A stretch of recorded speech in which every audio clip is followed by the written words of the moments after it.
Hello and welcome to Ahead of the Curve. I am Jonathan Gellner, and thank you so much for joining us today. Today we have on Aaron Bates, the Dodgers Major League Assistant Hitting Coach, and he's also the Director of Hitting for the minor leagues. Aaron was a third-round pick out of North Carolina State by Boston in 2006 and played 8 professional seasons.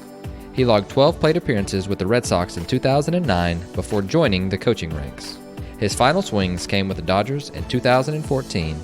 From there, he served as a hitting coach in the Arizona, Midwest, and California leagues, and in 2018, he became the assistant hitting coordinator for LA's minor league system. On the show, we discuss the process and what that means to the Dodgers minor league system. We go over what game planning looks like for him, how we can better simplify things as coaches, and we also go into what he has learned during COVID and so much more. This episode is so good, and here is Aaron Bates. Aaron, welcome to the show. Thanks for having me. Thanks for having me on. I'm excited. Absolutely.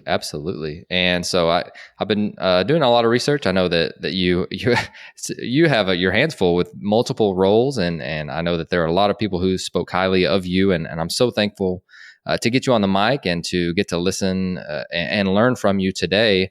But for our listeners who want to get to know you a little bit better and really why you decided to get into coaching, do you mind giving us a short snapshot of your baseball background and then why you decided to hop into the coaching side?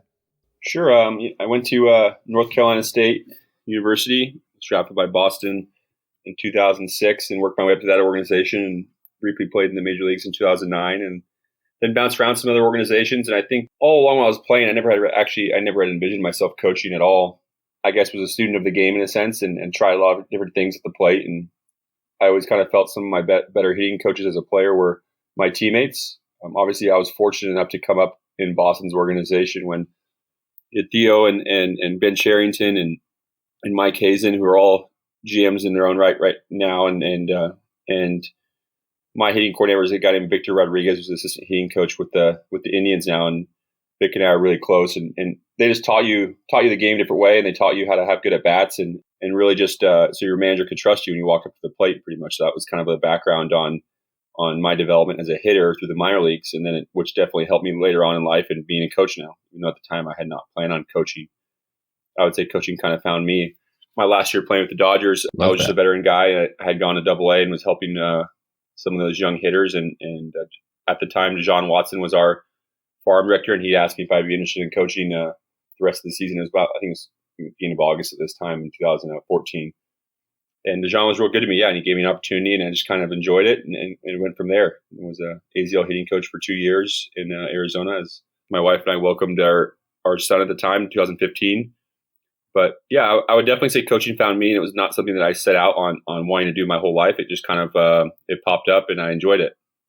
No, that's fantastic. And I never played professionally, but it was never really something that was on my mind until I was done. And then I was like, oh crap, like what am I going to do now? And so I went back to school, and I was like, man, I really miss like the team aspect of it, like being around the guys, the competition aspect. And so is that something that you felt as well?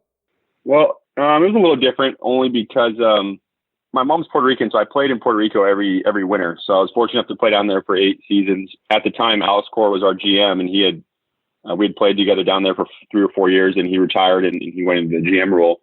And so I stayed in shape the whole first year. I coached to see if I didn't like it, I was going to go back and play in Puerto Rico and kind of keep playing until another opportunity presented itself or figure out what I wanted to do. So I kind of transitioned. I think I was able to go out of playing and be totally content and ready to take the next step. And I always kind of had said that I wanted to start my next career as young as possible. When I was drafted, I was a redshirt sophomore at 22. So I always kind of felt like I was behind the 8 ball a little bit.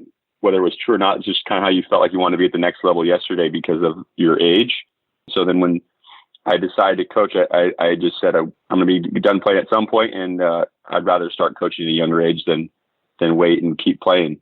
Sure. No, I love that. I think that that's awesome. And you've had a ton of really, really cool like influences in your career. And obviously you have been successful up to this point, and I'm sure that those influences are showing, but like all the names that you're dropping, it's like, dang, you have had a, like a dream cast of coaches that you've gotten to be influenced by. when I think about it, you step back and think about it, I really am fortunate, and a lot of it's luck and being on certain teams and in certain places. But there's a laundry list, and that's just from my playing days. I would say my coaching, inspirations and mentors, the list goes on too, as far as development as a hitting coach. But yeah, I mean, just as a side thing, it's funny. I played against Kike Hernandez when he was 18 in Puerto Rico. We played against each other for 3 years, so we have some side jokes. It's pretty funny. It's just a really small world as far as all the people that you come across. And I think playing winter ball, it no doubt helped me develop as a player. And you just learn. You're just playing the game more. It's almost like the more you're playing, the better you're going to get, and the more experiences you're going to have. But as a coach, yeah, I mean, Tim Hires is one of my mentors as a coach. He helped me a ton. He was a Red Sox coordinator, then he was the assistant hitting coach for the Dodgers. He shaped the role that I'm in now as far as bridging that gap between the minor leagues and the major leagues, as far as having that assistant hitting coach kind of go back and forth and make sure everybody's on the same page. And Timmy took care of me great. He was really good to me. And then my boss at the time when I was first started coaching was Gabe Kapler, who ironically Cap had retired for 1 year in 2007, and he was a manager in the Red Sox organization. So I had known him from then. And then fast forward 8 years, and he's now our boss as director of player development. And I'd had some background with him as a player when he was managing. So it was just a really small world, and the way it all kind of came full circle. Oh, that's fantastic. I love hearing that. And I don't know Tim personally. I just know, I know some guys who kind of like yourself who have been around him a lot, and they have nothing but awesome things to say. And I got to hear him at Slugfest last year, and he was fantastic. And so you go to Alex and you look at one of like the best managers, former managers in the game, and just an awesome human being. That's really, really cool. But let's talk a little bit about you on the coaching side. So you're working with big league guys every single day. And I ask this question to everyone who works with big league guys because it's different. It's because they're some of the best players in the world, and they can be hesitant to taking coaching, maybe I guess you could say, or they got there for a reason. They're very confident in their abilities, and you kind of have to gain their trust. And so with working with those guys, how are you an asset and an advocate for them? How do you gain their trust and really truly get to know them so you can help them? I think a lot of it is just social skills, using, your eyes and kind of feeling out the situation. And people who know me know how sarcastic I am. I'm extremely sarcastic. So I will use that a lot of ways to get a message across that's very non-threatening or non, confrontational if you want to get a message across to a player. But I think a lot of times the best way to gain someone's trust is not saying anything at all. And it probably takes more discipline to not say something. And you have that in the minor leagues too. Like there's a couple of years I filled in, or I came in halfway through the season in 2016 and in Great Lakes, Michigan. And I told Cap when I went out there, I said, I'm probably not going to coach anybody for the first week and a half or so. I'm just going to watch them and kind of, because they're probably expecting me to come in and help them or say something right away. And you actually, I think, gain a player's trust by not saying something, because then, they get to know you a little bit more, and they know that you're a lighthearted guy. And even if you have something that could fix them right then, it's probably not the right time. It's all about timing, and kind of, if it's a major league player, if you're gaining their trust and, asking them how they feel first, not necessarily just throwing the information out that you think might help them. Sure. No, great answer. I love that. With the organization, you've been a part of just two absolutely fantastic organizations who have either won or been in the World Series, in the last 20 years, probably the two most winningest franchises in the game, which is really, really cool. But what sets the Dodgers apart, in your opinion? So I know that you haven't jumped around and been with all 29 or been with 29 other teams, but you can kind of see, and you have friends from the outside. What do you guys do differently? Because right now it just looks like a machine, and you guys are churning so many players out on a yearly basis. And I'm sure that there's a reason behind that, but what really sets you guys apart? I mean, I think it starts from the top. It starts from Andrew and Stan Kasten and the ownership group, and giving player development the resources to help develop the players. And then you can kind of fast forward back to when Cap took over, as farm director, and the culture that he set and the coaches that, that he hired, and the process that he goes about doing that. And then you go to the scouting as far as Blake Gasparino goes, and Josh Burns and the draft pick. So it's kind of like a cohesive unit, you could say. And there's no, pillars between each department. It's all kind of a unified thing. So player development talks to scouting a ton, and major leagues talking to the minor leagues, and we're all always in communication with one another. So it's basically, it takes a a village to raise these guys. And so we're all on the same page. And I think that's what a major part of it is you have good people, you have a good culture. Andrew is just, he's the best. So he gives you the tools you need to succeed. And then it's up to the staff and the players to go get better and try to, impact the major league club. No doubt. That's really, really cool. So I was telling you before we started recording that I remember your Fangraphs article that you did, which was really, really good. And I'll make sure I put a link to that in the show notes. You hit on data a little bit. So you talked about you guys are much more process oriented. And if somebody lined out and they hit the ball hard, then that's okay. And so I think us naturally as former baseball players now, but as competitors, we look at that and we go, man, that's really hard to do. So how do you guys make that important to players? And then just kind of walk us through what preaching the process looks like for you. Yeah, you have different data things and progress reports, kind of daily reports that kind of players can see their scores or different things like that you can kind of, magnify the good and really harp on the process and sticking to it. That goes back to my days being raised as a Red Sox. That was the whole thing. And actually, Mookie Betts and I were talking about that yesterday about how we were raised as hitters, and how it was just process and having good at bat. And so the manager could trust you when whatever level you were at, basically, that you were going to have a good at bat. And so that if you stick to that process, that the results will come and that they'll be there in the end, as opposed to chasing hits or chasing results, because there's a luck factor of baseball and it's an imperfect game in that sense. So you want the guys to have the best work ethic and routine and not be too high or too low throughout the season. So I think it starts from, the coaches in player development and our front office in player development. They'll promote guys based on, even if their triple slash line is not the greatest looking one, but if they're having a good process in there and they're lying out and they're hitting the ball hard, Reimer will promote them if necessary. And so I think it's a commitment from the whole organization as far as really what you value. And then it's sticking to those guns and backing it up with guys getting promoted and that sort of thing. No, that's really good. And how important is understanding and simplifying what you value rather than, because again, for a player, they can go online and they could find any statistic that they're looking for. And even for me, and I'm sure for you too, it can be overwhelming whenever you're looking at that whole thing as a whole. But how important is being able to simplify it for them? Yeah, I mean, you got to be able to take the information and make it as simple as possible. I think that's what makes a good part of what makes a good hitting coach is you have all this information out there, all this data, and you have to be a funnel, right? And kind of simplify it to get the message across to the player. If you have all the information and you can't coach it or teach it or don't know the why behind it, then it's not going to do a whole lot of good, because the player is going to look at you cross-eyed like, I have no idea what that means when you're talking to them. Sure. And simple wins. And that's something that for some reason has been ringing in my head about the last 2 years. It's like in a world of even more complex ideas, simple wins. And so that's really refreshing to hear. And I love to hear that. But let's go ahead and we're going to switch gears a little bit, and let's talk about, let's say that you are working with X player. You don't know anything about them, that they may have just been traded for you guys, and I'm sure you guys have done a ton of homework on them, and so you have some information anyways, but let's say that you don't. So let's say, where do you start? Like what are you doing with this player? Are you looking at mechanics? Are you digging up data or data? Are you digging in video? Just kind of what's your process in trying to get to know a player better? The major league level, Brownie, Robert Van Squick, and I would go over video and get a plan together, that sort of thing. And watching those two guys work with players in the cage is phenomenal. I mean, it's a education every single day, watching the way they work with guys. It's pretty awesome. But we'll be prepared what the guy does and have our ideas. But then if it's just, let's say it was just me by myself with the guy, I would flip to him, talking to him and just try to get to know him a little bit. If he's a major leaguer, he probably has an idea of what he likes to do or what he thinks he likes to do. And that's goes back to what we talked about in the beginning. Like, you're just kind of building some trust. He's probably expecting you to say something. So he might be a little more guarded. You kind of feel out the situation. It's kind of like making a new friend, I guess you could say.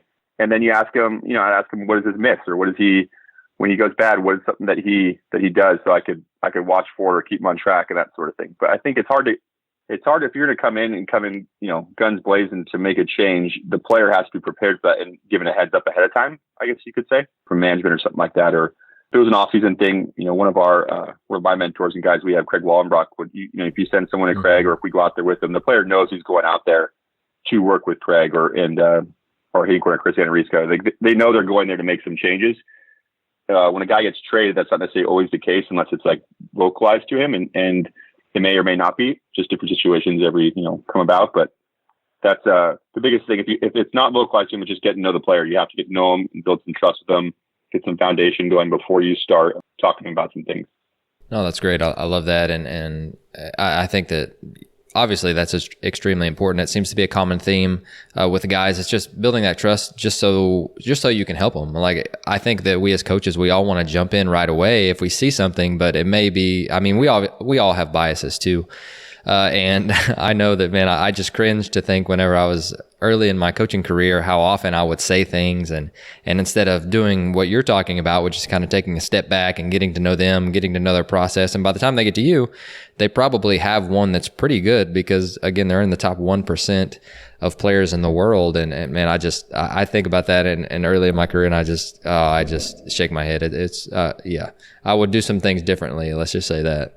Yeah, I mean, I think it's tough. That's what I was saying in the beginning. Sometimes it's some of the better coaches I've been taught by guys is to not say something sometimes, and I'm talking like in a in-season setting or when you have a new player, not someone that's necessarily going there to make changes, but just I think that's part of the discipline part of it. And I just try to remember what it was like as a player and how I would want to have been coached or what would my reaction have been, that kind of thing. And so I just try to put myself in their shoes in that sense. Oh, that's fantastic. So you actually have a kind of a dual role. So you also work with the minor leagues. So you're the director of hitting for the minor leagues. Tell us a little bit about how those roles differ a little bit. And then, I mean, I'm sure you basically sleep like 2 hours a day. I'm just assuming, but tell us a little bit about those roles and what those roles entail. Well, it goes back to, like I said, to Tim Hires, and he's the one who started it in 2017 and really just making it a cohesive unit. We're fortunate, with Brant Brown and Robert Vince, how involved they are with our minor leagues as well in the off season with our guys a lot.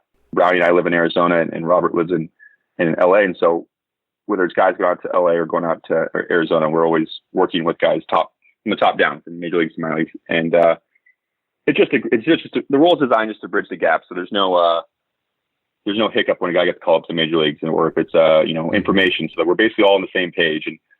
And now we have a new hitting coordinator this year, Chris Anariska, who's taking a lot of that load off of my plate in that sense. And he's great. And he's worked with Craig Wallenbrock and Robert for years. And I know Chris will do a great job.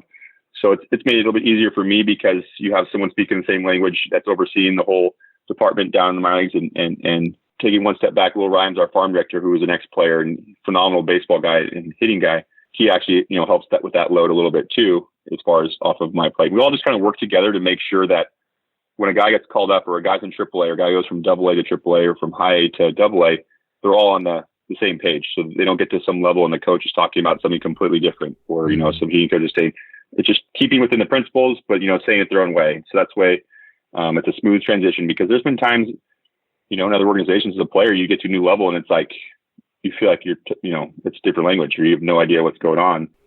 And I just think that, that can stunt the growth of the player and doesn't help them, hit the ground running. For sure. I'm sure the cohesion up and down the system not only makes it easier for you guys because you're all on the same page, but it also helps the players to understand, okay, this is what I was doing here. Obviously, that's important to them. It's going to be the same way that they get up. And then it's not something that's completely unfamiliar. So I really like that. And so you get to see both sides. You get to see the major league side, and then you get to see the minor league side. And so I'm curious, what is the biggest difference between, let's say, high A guys or double A guys and big league guys? And I think for us as minor league coaches or even amateur coaches, we're trying to get guys to level up. We're trying to get them ultimately to the big leagues. But what really separates just the elite baseball players that are either amateur or that are, really good in the minor leagues, what separates them from being a big leaguer? There's a few things, but notably, a guy that just say a high A to double A player, their best swing is a good swing. They have the ability to take good swings. They wouldn't be even playing at that level if they couldn't. But it's bridging that gap between their best swing and their worst swing. So a major, let's say the normal average major leaguers, like if you watch their batting practice or you watch them hit off the fastball machine, like their worst swing and their best swing are pretty close together. So their consistency is going to be a little bit higher. Whereas the younger player, whether it's learning to control their body or, finding the right cues, their best swing and their worst swing, there's going to be a lot bigger of a gap.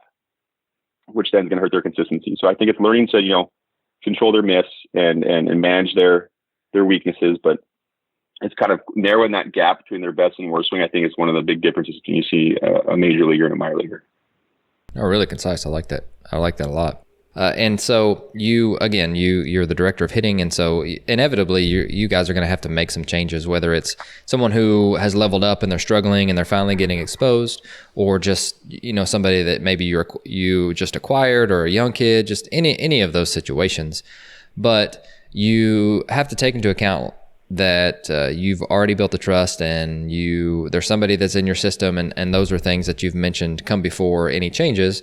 But what does a conversation look like whenever you are trying to make a change with a player? And let's just say a mechanical change, because again, they got to that level for a reason, but they may be struggling, or you may see something that they will struggle with in the future if they don't change it.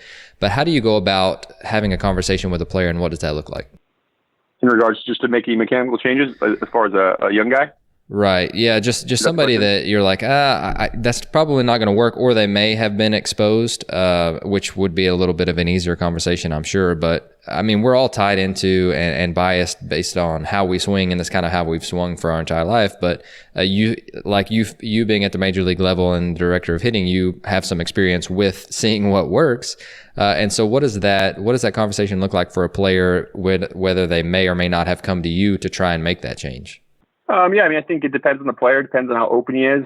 Let's just say if he hasn't been exposed, you just got to be prepared with video and ask him about his goals, or kind of be like an instruction league type thing. So let's say it was the fall. If you have a little more time, it's going to be a little more methodical, drawn out process. If it's in season, there's definitely stuff that's plug and play that can help, a guy, in the moment type of thing. Cause you kind of know what can be inputted during the year or during a game, and what has to be more of an off-season change, I guess, because it just takes time.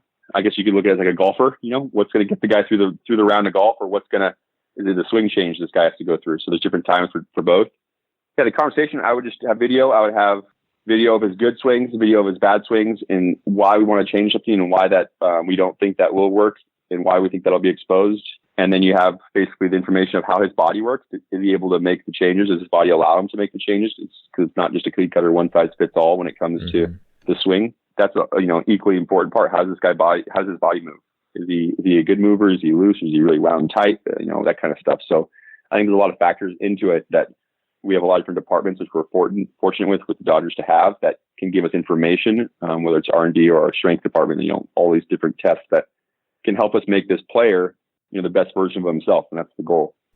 No doubt. And I like that it's not just based on your opinion. I'm sure that you're talking with everybody up and down the ladder, and you guys are coming to a consensus on a few things that they want to change. So again, I may be getting off topic here, but that's the question. But bear with me here. Early in my career, I would say way too much, and now I'm trying to simplify and try. Again, I told you about that earlier, but I'm trying to make sure that I say the least amount as possible that's going to have the most effect. And so is that something that you just kind of learn over time, and you collaborate with people and you decide on one thing? Is that why collaboration is so important? Yeah, I mean, it's huge. It's like a round table, right? So you can have more opinions. You can kind of come to the best answer possible. We do that all the time with Brownie, Robert, and I, and we just, you're bouncing ideas off each other, and you're coming up with the best possible solution you can at the time. But definitely simple is more. You got to figure out which if there's a couple of different things going on, which one you want to attack first, or which is going to have the biggest impact. And when it comes to hitting, I look at it as like, you try to treat the cause. You don't want to treat the effect. Most people coach the effect. It's what's causing that to happen, not so much what we're all seeing. That's a great point. Treat the cause, not the effect. Consider that one stolen. And so you mentioned that you are very sarcastic, and that's kind of one of the ways that you communicate with players. But just, again, trying to get to know them, trying to get to their heart a little bit, and trying to get in their head and asking them questions. What would you consider as your communication style? How do you go about doing that? Because I think a lot of our listeners, we're attuned to, okay, communication is important. We hear, okay, to be a good leader, to be a good coach, you have to be a good communicator. But what does that necessarily mean? It can mean through text, email, through daily videos. Just What do you have as far as, okay, I need to do these things to be a good, Aaron Bates needs to do these things to be a really good communicator, and this is what makes me me? That's a good question. I think if you talk to some of the people that know me the best, they're around me the longest, and I am sarcastic. That's kind of, I try to treat the players like they were my teammates when I was playing, like basically offering up information in a very non-threatening way, or keeping the situation light. But when so if you're always kind of lighthearted and keeping it light, when you have to have a serious conversation, the players know. It's just, they'll know when you're being sincere. They'll know when, depends on the situation or what they're going through, and it almost mean more when you have to, I guess you could say, because you don't do it very often, but you're just joking, having a good time. You just be the same with everybody. You got to be transparent and not treat people differently, whether it's, in my mind, it's a prospect or non-prospect. In my mind, they're all prospects, that kind of stuff. Whether it's Cody Bellinger, who won the MVP last year, or someone else who's on the 40-man, you treat them the same for the most part. It's in the way you talk to them, I'm saying. You're always respectfully sarcastic. That's the way kind of I look at it, but it's just a way of building trust and being a regular guy, I guess. And that's, if you're real, the players will sense it, and they'll sense when you're genuine. I think that one's come up actually quite a few times lately, because I've gotten to interview several big league guys, which again, thank you for being on, and thank you to them for me being able to learn from you guys. But the term real has come up a lot. And I think that Andy Barquette said it, who you may be familiar with. But he said it a couple of weeks ago, and he was like, dude, players can sniff you out really quickly if you're not being real. And I literally think that's come up every single week that I've had a conversation with a big league coach. Yeah, Andy's great. He's a former NC State Wolfpack. Hey, there you go. Yeah, he was great. We've come across each other a few different times. He's a great guy. I got to know him a little bit. Last year he was Tim's assistant for 2 years and won a World Series and all that. And he's a great guy. For sure. The only other former NC State guy I think I know is Kyle Wilson, and I wanted to give him a shout out. Minor league coach with the Rays, who's another fantastic guy. You guys are pretty tight knit. You guys have kind of your own little coaching community in the minor leagues. I mean, that's pretty cool. Yeah, Coach Avon, he's the best. He's still there at NC State. He's always been like an uncle to me. Coach Avon treated me extremely well. I transferred to NC State after my freshman year, so he treated me extremely well and took me under his wing and taught me how to play hard. And I love NC State. It's a great program. And so you mentioned that your mom is Puerto Rican, and so are you fluent in Spanish? I can understand baseball Spanish pretty good when it's on topic, but I'm not going to be able to go down the street and just have a full-on conversation in Spanish. My mom's fluent in Spanish. But I'm not as good in Spanish as she is. Okay. Well, and the reason I ask is because it precedes my question about English as a second language for players. So I don't speak Spanish. I'm really trying to learn. I haven't been immersed in a culture, and so I think that's really the only way that you can learn, at least from my research and asking people. But how do you go about communicating with players that English is their second language while maintaining the level of coaching that you would the player who speaks English as their first language? I was in the AZL for 2 years coaching, and most of the guys' first language down there is Spanish. It depends on how in depth you're talking about when the swing. If I'm in the cage with the guy, I can work with the guy and get enough stuff off in Spanish, enough terms, that kind of stuff for you to understand. But if it's something that's really, really more complex, then I'd have to have someone translate, which I'd want to make sure the guy gets the message across and it's genuine and you're making that effort so he understands. But yeah, and it goes both ways, So we'll pick up on stuff, and then the players will pick up on English. So it's kind of you work hand in hand and help each other. But after being down there enough, you'll pick up on the different terms that you need to as far as get them across. For you, I'm sure that this next question is one of the more important things that you do, because again, you guys aren't going to be adjusting mechanics a ton. But let's talk about preparation before games, and just from a game planning perspective.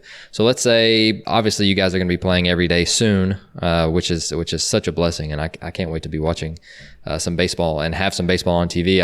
I think the ballpark cams are really cool on MLB Network, but I get tired of them going back and forth on what ifs and all of these different scenarios. I'm ready to watch some baseball. But let's talk about some preparation before games. So let's say you're game planning against a pitcher tomorrow. What's your process in trying to understand that for the player, and then how do you deliver that message?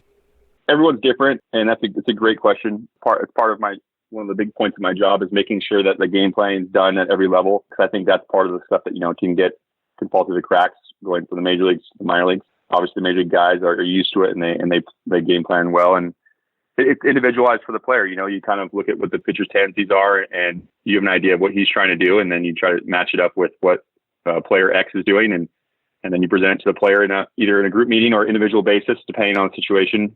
This year might be a little different because I don't think we can have group meetings, so it's going to be a different process than usual. And when you go to the minor leagues, you can dictate a little bit more of what you want the guys to look for, or what kind of pitches they're looking for, and that sort of thing.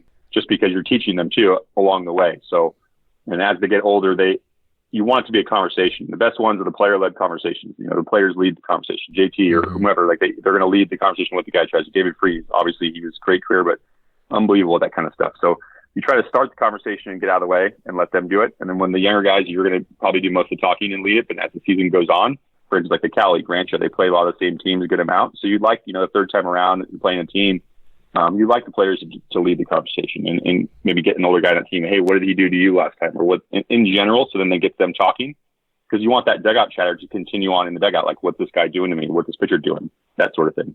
Oh, really, really good. And I think that this changes too. So I go over game planning and I separate that from plan and approach, because I think that game planning is like our pregame. Here's what we're going to do if everything happens in a perfect world and he's exactly what his data says that he is. But what does that in-game and dugout conversation look like? Because again, it's you may be facing Shohei Ohtani tomorrow, but his splitter is not breaking as well, and he may have to go to something else, and you have to change on the fly. How does that play into what you guys are talking about in the dugout? Is that player led too, that you're seeing stuff? I mean, just kind of walk us through what that in dugout conversation looks like when the game plan may have to change. Yeah, I think players, you're going to be able to see it. One, you're going to be able to see he's using something else or he's doing something different. It's probably going to be once in the order or so roughly, but it's going to come back from a player, and then let's just say JT comes back and says X Y Z, and then he might communicate that to some other comparable hitters or something like that. It happens in most dugouts and most good teams, I would say. It's just watching the game and really not realizing when someone's changed something, or someone's doing something a little different, or maybe the guy's arm's hurting him and he can't throw a pitch or something like that. But it happens. Most good teams, it happens all the time. It just players talk amongst themselves and that sort of thing. And like I was saying, that's what player development in the minor leagues is for, is developing it. The guys to have those conversations and start having those conversations and talking amongst each other during the game. So you're going to be the driver a lot of times in those situations, where I think in the upper levels it's less, because the guys have been around and they played a lot of baseball before, so they're going to be asking their teammates. I love that. And let's stay on that for just a second, because again, that's something that from previous generations, they watch a ton of baseball, or they say they did, and kids these days, quote unquote, they don't watch as much baseball. And so that's something that has been, I think we have to teach them some of the nuances of the game that maybe previous generations had known, because they either played more or they watched more baseball. And so that's really interesting. So how do we teach that aspect of it? Like you mentioned, it is player led, and in the minor leagues, you want to start promoting that. So how do we do that? How do you teach them communicate amongst each other? Yeah, like how do we teach that in dugout conversation from player to player? I would probably say something sarcastic to one of them, like, "Hey, don't tell your teammate anything because you don't want him to get a hit, right?" So I would say something like that, like to get a laugh out of them. And like, "Hey guys, let each other know, what is he throwing, what's he doing, or not. Or text each other while you're playing Fortnite, what this guy's doing tonight at home, or whatever you guys do." Like I would say something like to get like a rise out of them, and then get them talking, and they would laugh. But I'm saying something like without like talking down to them. I'm trying to just get the message across lighthearted. That's kind of the way I would do it. It would just be spontaneous or something, the way it would come out, but it'd be along those lines, something like that. Okay. Yeah, that makes sense.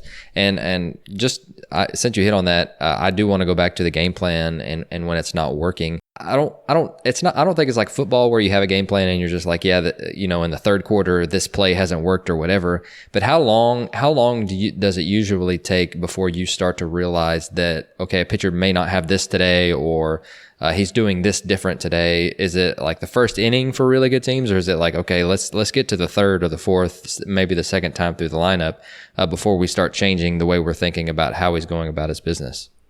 Maybe first 5 or 6 hitters, maybe if it was me as a hitter, like a comparable right-hand hitter, and he's doing something and he does it to the next guy the same way, then you kind of have an idea, I think, usually. But the smart ones is, if it's like a John Lester, he has a plan the whole time, because obviously he grew up. He's such a smart pitcher, and he grew up throwing to Veritek and how smart Veritek was, and so his is going to be a lot more of a revolving door, I guess, of his plan, or he can adjust really quickly. For the most part, I'd say first 5 hitters, I mean, you're just kind of watching the game and watching the patterns and watching what someone's doing, and maybe they're doing something different throughout those 5 hitters that you thought. So you communicate that. It doesn't mean necessarily that you're going to jump off your original plan, but it's something to keep in the back of your mind, like, hey, you guys, he might do this in this situation, even though he wasn't before, that kind of thing. And as far as game plans go, what is kind of like maybe 1 or 2 things that most guys want? I think that, again, you've got so much of this information that you don't want them bogged down whenever they go to the plate. And I don't know if this is something that you can share or not, but it may be something that's come up with multiple guys of like, okay, he throws this for a strike at this percentage, or just anything like that. Is there anything that stands out as far as that goes? Yeah, I mean, strike percentage is good, but movement, guys want movement profiles. That's what they want. They want, what's the pitch doing? What is this stuff? Is it sinking? Is it run? Does it have late life? Is it called a slider, but kind of more feels like a cutter? Or is it like a cutter that kind of just loses steam and bottoms out? Like, I think personally, guys, they want velo and they want to know what the pitch is doing. That's just like in simplistic terms. So now as far as how the guy's going to attack them, that's another level of information. I think when it comes down to bare bones, you want to know what the pitcher has, what's his arsenal. Man, that was a lot easier, a lot better answer than I was expecting, or at least as far as simplification goes. So that's really, really good. And obviously that's a compliment to you. But let's go with players that are struggling during the season. So you've got a player, whether that's on the major league or minor league side, and they're like 0 for 25, 15 punch outs, and they're just not seeing the ball very well. What's your process in helping that guy? And I know that that's a very like open-ended question, and I apologize, but kind of what's your process in deciding what the player is doing that's different than when he was doing things that were successful? Well, if he was a righty, I would tell him to go up left-handed, first of all. If he was 0 for 25 with 15 punch-outs, I would say, hey, we should try lefty. I think righty's not working out right now. You need to give your right-handed swing a break. It's a little bit tired, right. I think. But no, so it would be, you pull the video up from before, pull a video up currently. There's probably some anxiety that's going into it too. So there's emotional issues because they aren't robots. They are, humans in that sense. So he's probably got some, he just needs to have some good at bats to get like some self-worth back in that sense, because everything is magnified in every player's brain, right? So it's, as a coach, you're worried about whether it's 15 guys or 70 guys in an organization. You're worried about this umbrella of players. When you're a player, you're concerned about winning in a team, but everything is magnified in your brain of your viewpoint of the way people view you, for instance. So when you're going well or when you're going poorly, it's magnified. You think everybody thinks you suck for the most part, but that's not the case at all. So it's kind of helping them understand that they're never as bad as they think they are, and they're probably never quite as good as they think they are when they're going well. You're always kind of somewhere in between. So if it's positive reinforcement to help the player get some confidence, that's, hitting and confidence go hand in hand. So you want the player to get some confidence. And then you want to find ways for him to have productive at bats, So he just needs to see pitches. Let's just say he's a free swinger. You want him to see pitches. If he would say he works a walk his first at bat, so then his anxiety is going to go down a little bit because he had a positive at bat. And let's say the next at bat he hits a sac fly. So he's still 0 for 0, and he's helped his team twice. And there's some confidence coming back into play. So then all of a sudden, he gets to hit his third at bat, and so then like the anxiety goes down even more. And you're kind of starting to build it. You got to build it brick by brick. You can't build the wall in one day. You just got to try to lay each brick as best as possibly you can. And before you know it, you'll have like an amazing wall. But I think too many people try to build the wall all at once, and you're just not going to get anywhere like that. Brownie, or one of our head hitting coaches, would say, when you're struggling, do less, not do more. Try to do less. And that's a hard thing to do. It's controlling your emotions, is trying to do less at the plate and not trying to do too much or do more. Wow, I really like that, and that's a great point. I love the magnification of it, because that's so true. Whenever we're a player, all we're thinking about is ourselves, and whenever you're a coach, sometimes you don't even notice that out. And that's not to diss on the player, but sometimes they pay attention to that stuff, at least as far as their own struggles, sometimes more than we do. And that's a really good point. I really like the when you're struggling, do less, not more. That's such a great reminder. But let's talk about you a little bit, and let's get into getting to know you a little bit better. What does your own daily routine look like? Like a day in the life of you and let's say we're playing a regular 7:00 game today. What would your schedule look like? Pre-COVID, it may change in the next couple of weeks, but what would that look like on a usual daily basis? I usually get to the ballpark around noon or so, right in there. If I woke up and they could have time to work out or something, I would do that, depending on how late the game was the night before. But I get to the ballpark around noon. If I'm in the major leagues at the time, I'm ready talking to Brian and Robert about, something that's going on, or if there's a plan, or, the starters or the bullpen or something like that. We've been texting throughout the morning. If it's, once I get to the ballpark, you're just getting dressed, going to the cage, starting working on, usually the next series, the team that you're playing next. And then, or if you're going over video of a guy that's struggling or not, there's always plenty to do and stuff that comes up once you're at the ballpark. For me, in the mornings, I would be going over the minor league stuff from the night before. So I'd be probably talking to Will Rhymes or Brandon Gomes. Brandon's AGM. He helps oversee the minor leagues too, but Will is the director of player development for us. And just going over different things that have come up throughout the week or so. I won't talk to them every day about it, but Will and I are always in constant communication. One, we're friends, and two, professionally, just kind of keep making sure no one falls through the cracks, making sure everybody has a chance to make it and impact our team, and then talking to hitting coaches in the minor leagues and seeing if anything comes up or you can offer any assistance or help in any way, that kind of stuff. All done in the morning, or once I got to the park, I'd say right around 1 o'clock or so. Usually spend at least an hour or so going through that stuff. But sure. Open cage is about 2 o'clock usually. So guys start filtering around into the cage right around 2 o'clock for some early work if they want it, just for the open cage time. And I'd say that goes till team stretch right around 3:30, 3:45, depending on how many guys we have. Guys aren't lined up there at 2 o'clock, but they know they can go down there at 2 and someone will be there if they want to do their thing, because they have to get their lifts in and do their prep work and all that. BP, I want to say, this is going off just memory, I think I want to say starts around 4:05, 4:15, right in there. So we'll usually have a dead period of right between about, I would say 3:30, 3:45 to 4:15 is the time. It's like you have a little bit of time. It's the first day of a series. You'd have your hitters meeting, I want to say about 4 o'clock, 4 to 4:15. Yeah, then once BP starts, you're in full go, because once BP is going, you're going to run up and get some food and come right back down to the cage, just because guys who are in group one are going to start filtering down to now get re-loose for the game, hit off the machine or something like that. So there's not a lot of dead time once you're at the park, but there is a few pockets here and there, and it's nice that there is 3 of us, so we can tag team some things. So it works out well. That's really good. And again, I love getting to see that behind the scenes look, and just of how you're utilizing your time, and how you're showing up, and whenever the players get there, you're ready for them. But I'd like to hit on some lightning style questions, and just to hit up some, what are you learning lately, and some different things. So what during COVID have you started to dig into that that you're better at? And so, like for me, obviously my use of Zoom would be one of those things, and video and technology. But what's something that you've gotten better at during the last couple of months? I would say waking up early, because I wake up before my 5-year-old and my 2-year-old wake up, so that way I can get everything I need done early in the morning. I got a 5-year-old boy and a 2-year-old girl, and so I would say, I'll get up at 5:45, 6 o'clock, usually get all my work done before they wake up. I'm lucky. My wife's doing a good job. They're great sleepers, so they sleep in pretty late. So then I would get all my work done in the mornings for the most part. There's still Zoom calls that popped up throughout the whole time before the draft and everything. But yeah, it was just kind of resetting the time management, like basically, because once the day starts, you're a full-time dad for the most part. And it's just kind of restructuring your time, I guess you could say. Mm-hmm. Yeah, no doubt. I have the utmost respect for people who have kids and work at home, because you must have an awesome wife like I do, because otherwise I have no idea how people do it. Yeah, she's great. And she's worked at home for a bunch of years now. So she's been able to do it with 2 kids, and yeah, it's definitely a talent, that's for sure. Definitely. Well, let's say that you show up tomorrow and you're in charge of just some offensive session or whatever you want to do with this. But what's something, either a drill or like a game, a competition, but what's something that that the players love, that if you showed up tomorrow that they would be all in because they love it? Like on the field you're talking about? Just like a simulated game? Yeah, it could be, or this is, again, it's an open question, but just something that that you're like, hey, we need to switch something up, because this is going to be an awesome way to do that, because they're going to be completely engaged, and I know that almost every one of our players love doing this.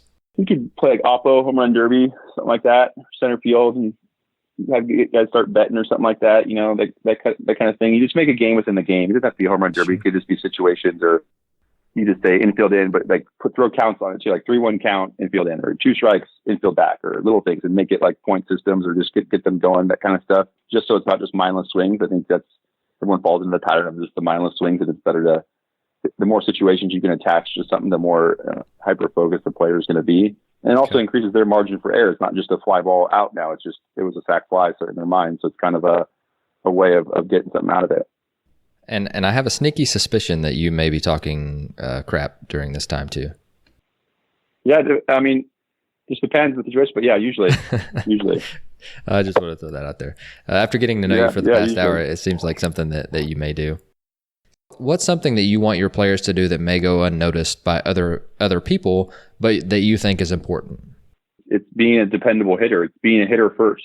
It goes back to I heard Tony Gwynn say this when I was a little kid. I heard him talk. He said, if you came to watch him one day, you may not leave the ballpark super impressed, but if you came 10 days in a row after the 10th day, you'd be extremely impressed at how consistent and how good of a hitter he was.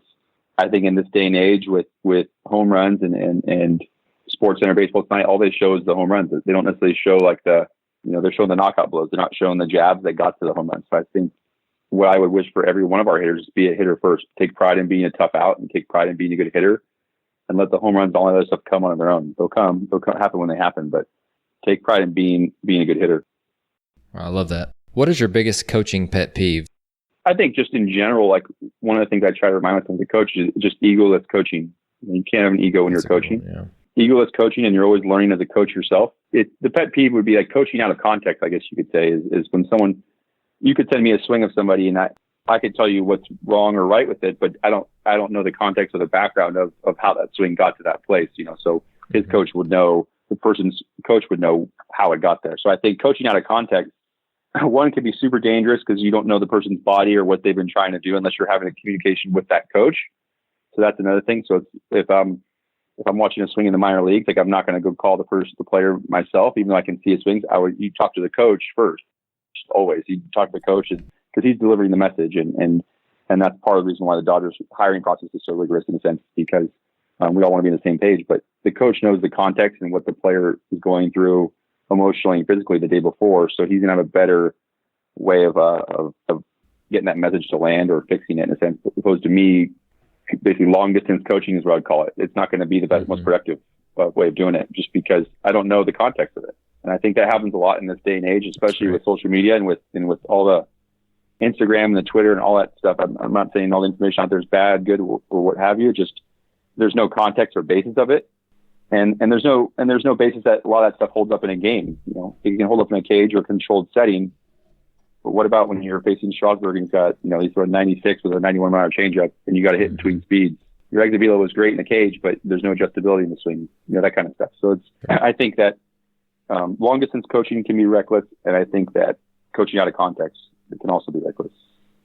And then finally, I know that this is something that everyone wants to know, and just as far as books go or resources, what are some things that have changed your coaching career or that you recommend to other coaches consistently? The Culture Code is one of the best books I've ever read. And that's not necessarily about coaching, but that's about building a good environment as far as a working environment. I don't know if you've had a chance to read it. I believe it's by Dan Coyle. Yeah, it's called The Culture Code. And I listen to an audiobook a lot. So I've listened to it probably 5 or 6 times. And I'll go back and listen to certain chapters and different things and ways that people, outside of sports, or even, Greg Popovich is one of the articles in there, or one of the chapters, excuse me. And you're always learning or remind yourself of certain things you can do if you're in a leadership position and how to make yourself better. And Popovich, the things that he would do, he's a very intense guy and he was kind of unpredictable at certain things. And sometimes his players expect him to act one way and he wouldn't act that way according to the book. But there's so many great snippets out of that book. I think I reference back to that book a lot. Mm-hmm. The Talent Code's good. The Talent Code's a great book. It talks about validation and the way people learn. The more tools we can put in our tool belt as a coach and the ways we can get through to players, the better, it's just going to make you a better coach. Saying if you can say the same thing 15 different ways and different, I use the analogy of you got to figure out which door, is open that you can get through the player. It might not be the front door or the side door or the back window. You got to find out which door's the way to get through them so you can have that breakthrough. But it's kind of that's part of our job of coaching is finding ways to get through the players. So basically anything by Daniel Coyle. Yeah, I guess they're both, I really enjoy those two books. Great. Super good. I just think they give you great perspective and how to lead and different ways to do things. No, definitely. I actually recommended Culture Code to a friend of mine today who was wanting to dig into some stuff, and I definitely highly recommend that. And again, the Greg Popovich chapter or chapters is is man, he's awesome. Like I can't get enough of him. I wish he would write a book, or someone would write a biography about him and go into depth of just everything that he does, because I would eat it up. But I'll link your Twitter page in the show notes below. But I'm just going to open up the mic for you. And again, Aaron, thank you so much for spending some time. I know that's really hard for you right now to probably get away and to take that time away from your family and what you guys are getting back to now with Spring Training 2.0. But again, thank you. But is there anything else that you'd like to tell our listeners before you go? No, I appreciate you having me on. I enjoyed it. No, I enjoyed talking, and if you ever need anything, let me know. But yeah, that's pretty much, I think that's it. As far as, I feel fortunate that we're playing baseball here soon. We get a game coming up here July 23rd, so it's not too far away, and excited to get all our guys back and get out playing and go win this thing.